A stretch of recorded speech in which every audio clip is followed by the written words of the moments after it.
Qindra nxënës në Fier janë angazhuar për festivalin kombëtar të shkencës me projekte dhe punime të ndryshme.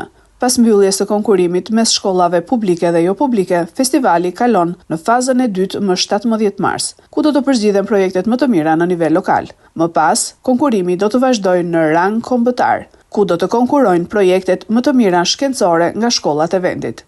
Mes projekteve të shumta në të gjitha lëndët, nxënësit e Janaq Kilicës kanë krijuar edhe 3 pajisje origjinale, një robot që seleksionon mbetjet, matësi pulsit me alarm dhe pasqyra inteligjente. Janë punë shkencore të mirë fillta, të cilat në të ardhmen mund të hyjnë në përdorim të përditshëm. Kjo është një shpikë jona si një grup të tërë, menduam një mënyrë më të mirë për të matur shkencorin, gjithashtu është një punë akoma në vazhdim, po mundohemi që ta krijojmë sa më akoma më mirë që ta përdorin të gjithë përdoruesët, sidomos sportistët që i duan shumë për matjen e pulsit të tyre. Tani për momentin është në masat fillestare. Kjo makineri lejon matjen e pulsit tanë, gjithashtu tregon edhe nëse gjaku jot është për shpejtim dhe nëse je gati për marrje mendesh. Dhe po mendojmë që të jetë një mjet sa më i mirë për sportistët edhe për të gjithë në botë. Kryesore, domethënë duke qenë se fokusi im kryesor është biologjia, jemi marrë përgjithsisht, të tjerët pastaj kanë përgatitur punime të tjera lidhur me fizikën apo me kimin. Ethet e garës kanë përfshirë nxënës dhe mësues.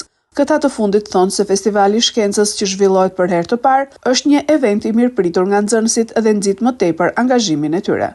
Po bëhet për herë të parë e para punës edhe normalisht po përfshihen të gjitha lëndët STEM, po përfshihet pra matematika, po përfshihet fizika, po përfshihet kimia, biologjia, tiku, gjeografia, po përfshihet. Kështu që nxënësit po e shikojnë që edhe ne si mësues po japim rëndësi, po dhe ata duke u angazhuar, normalisht vënë jetë njohurit që ata marrin në jetën e përditshme. Për te garës është një mundësi për të realizuar projektet dhe idet e nxënësve që e duan shkencën. Në fakt kemi qenë në fillim pak skeptik se si do të ishte ky festival, por pam që nxënësit kishin shumë interes dhe ishin gjithë shumë bashkëpunues. Dhe me mbështetjen e mësuesve të tyre, të cilët kanë bërë një punë shumë mirë, duke pasur kohën e shkurtër, sepse mund të punoni dhe më shumë dhe për të arritur dhe më shumë rezultate, shpresojmë që në fazën tjetër të kemi një nga projektet tona të kemi fitues. Festivali shkencës në Fier ka angazhuar qindra nxënës në 10 projekte, ku më të preferuarit janë ata që lidhen me lëndën e teknologjisë së informacionit, duke shfrytëzuar dhe avantazhet që ofron inteligjenca artificiale.